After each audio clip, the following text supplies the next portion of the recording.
দর্শক, এবার বরিশাল থেকে জনজীবন পরিস্থিতি জানাচ্ছেন সহকর্মী পারভেজ রাসেল।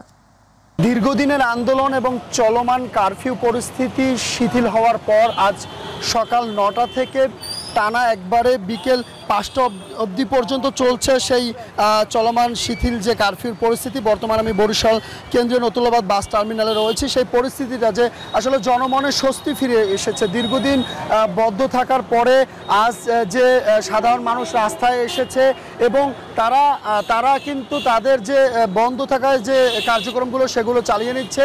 তারপরেও যাতে আসলে যে পরিস্থিতি কারফিউর যে পরিস্থিতি সেটি যেন আসলে সঠিকভাবে পালন হয় সে লক্ষ্যে সেনাবাহিনীর যে টহল সেই টহল কিন্তু অব্যাহত রয়েছে। বরিশালের যে প্রাণকেন্দ্র বা মহাসড়কগুলোতে যাতে আসলে কোনো সহিংসতা বা যে হামলা সংঘর্ষের যে পুনরাবৃত্তি ঘটনা না ঘটতে পারে সে লক্ষ্যে সেনাবাহিনী, বিজিবি এবং পুলিশের যে অবস্থান সেটি কিন্তু কঠোর অবস্থান এখনও রয়েছে।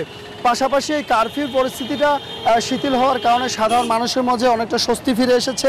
জানেন যে এই বরিশালে নিম্ন আয়ের মানুষের সংখ্যা খুব বেশি।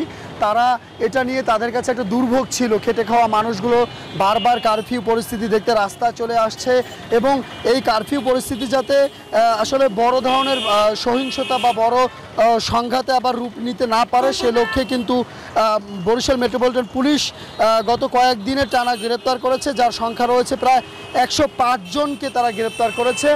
এবং এছাড়াও কিন্তু বরিশালে পুলিশের হামলা এবং পুলিশ সংঘর্ষের ঘটনা ভাঙচুরে প্রায় 4টি মামলা করেছে। সে মামলায় 56 জনকে আটক করেছে। সব মিলিয়ে এখন পর্যন্ত বরিশালে কারফিউ পরিস্থিতি শিথিল থাকায় সাধারণ মানুষ রাজপথে এসেছে এবং তারা চাচ্ছে দেশ আবার স্বাভাবিক পরিস্থিতিতে ফিরে আসুক। তো আপাতত এই রয়েছে বরিশাল থেকে কারফিউর যতটুকু তথ্য ছিল আমার কাছে।